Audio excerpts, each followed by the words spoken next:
The Kremlin has suddenly started flattering Donald Trump right after his ultimatum to Moscow. Let me remind you, the US president gave Putin 50 days to negotiate a ceasefire with Ukraine.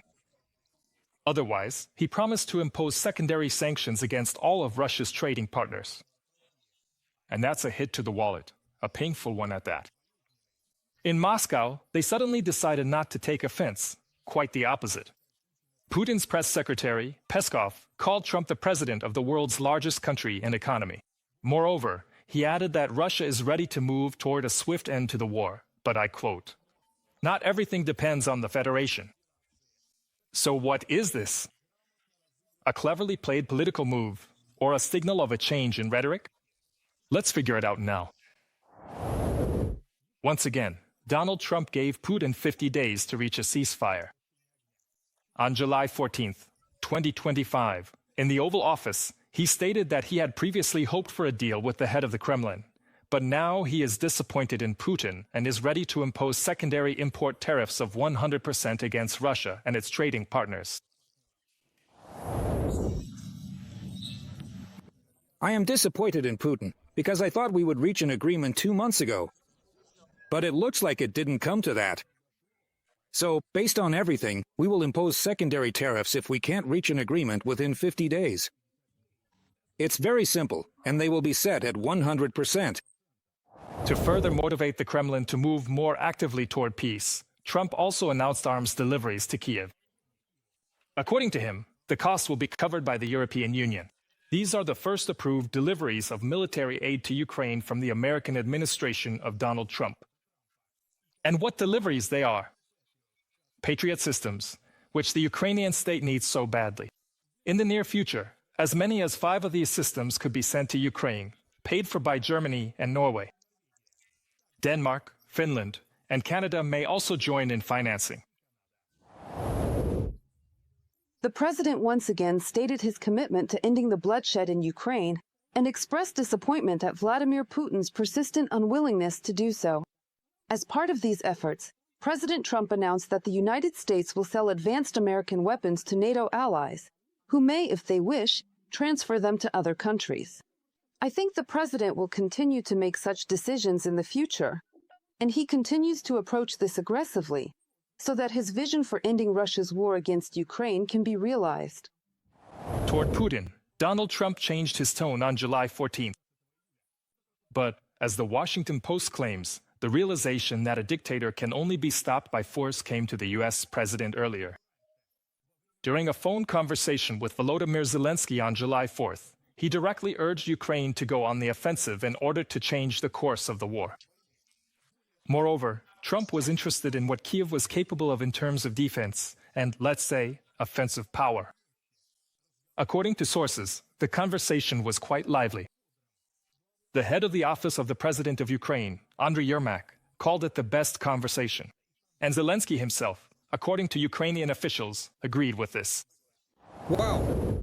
That was the best conversation with him, said the head of the office of the president of Ukraine, Andriy Yermak, after Zelenskyy hung up the phone. According to the official, the call was so positive from Ukraine's perspective that it caught Zelensky's staff off guard. From a publication by the Washington Post. After Trump's ultimatum, an entire week passed, and tense silence settled in the Kremlin. From the dictator Putin, there were neither harsh statements nor the usual threats. Instead, the tried and true mouthpieces were sent into battle. Medvedev was the first to step up, calling the demands of the American leader theatrical. But Peskov's comment turned out to be much more interesting. Putin's press secretary unexpectedly stated that Moscow is ready for a third round of negotiations. And attention, it's supposedly Kiev that's holding everything up. And as for Trump himself, according to him, he's not threatening at all, but merely reaffirming his intentions to do everything possible for a peaceful resolution. The past week has become a turning point. This was a turning point because the president got angry at Putin since he basically made him look bad. I think the Europeans acted simply brilliantly. It seems to me that the best news we can give the Ukrainian people is that the US and Europe have finally united around the idea that Vladimir Putin can't be stopped with words. He will only be stopped when he believes he can't go any further, that he can't keep winning. Despite Trump's ultimatum, Russia, as expected, did not stop its attacks. The shelling of peaceful Ukrainian cities continued. However, there's a nuance. From July 13th to 18th, Trump's special envoy, General Kekalog, was in Kiev. And during those days, there were no reports of massive shelling of the capital. It seems that the Kremlin still isn't eager to upset Trump. After all, he made it clear, the timeline of his ultimatum is flexible. Oh, I don't think 50 days is very long. Things could happen even sooner. It doesn't seem to me that 50 days is a lot. And yet, every additional day of war brings new losses to Ukraine. President Volodymyr Zelenskyy stated directly, 50 days is not just a deadline, it's also almost 2 more months of deaths and destruction. And he added, the only way to stop Russian aggression is to force the dictator Putin to end the war. For us, 50 days every single day is terrible, it's hard. I don't know if it can be done any faster. It's hard for me to characterize that today. We would like sanctions to be imposed more quickly against Russia or against those countries that are eager to profit from Russian energy. Yes, I would really like for the sanctions to actually be enforced. That's why, of course, we would like to speed up this process. But 50 days is not just the length of time the war has been going on. It's also a temporary window that Trump gave to the biggest buyers of Russian oil. Right now, the Kremlin is literally selling off its black gold at huge discounts just to somehow keep exports going. The main clients are India, China, and Brazil. But they don't have much time. If these countries don't reorient themselves and find new suppliers within 50 days, the US will start imposing secondary sanctions. And then, no discounts from Moscow will help anymore. As President Trump clearly stated, if a ceasefire agreement or a peace deal is not reached within 50 days, and if Russia refuses to legally agree to a ceasefire, it will face very high tariffs as well as secondary sanctions. Countries that buy oil from Russia will also face restrictions, and of course, this will seriously damage the Russian economy. The countdown has begun, and the first signals did not take long to appear. India, which in 2024 was buying 36% of its oil from Moscow, has already stated, if supplies from Russia fall under secondary sanctions, we'll manage without Russia. According to the Indian Minister of Energy, more and more alternatives are appearing on the market. Among the new suppliers, for example, is Guyana, and among the old ones, Brazil and Canada, who are ready to increase their supply volumes. The meaning is clear.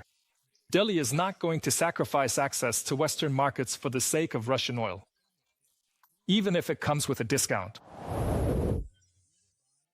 I believe that the price of oil will go down. It will decrease simply because more oil will be available on the international market.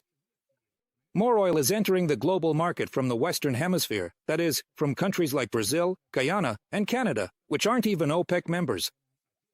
So my answer is that I'm not worried at all. If something happens, we'll deal with it. A week has passed. The ultimatum was issued, but there was no response from Putin, either on air nor in public. It was as if Trump hadn't made any statements at all. No mention of 50 days, and no threats of sanctions.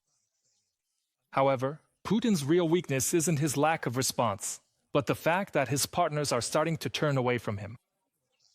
India is ready to replace Russian oil, China remains silent, and other countries that were once on the list of friendly nations are simply waiting for the right moment to run away from the Kremlin. Because the reality today is this: either you're with Moscow, or you're with the rest of the world.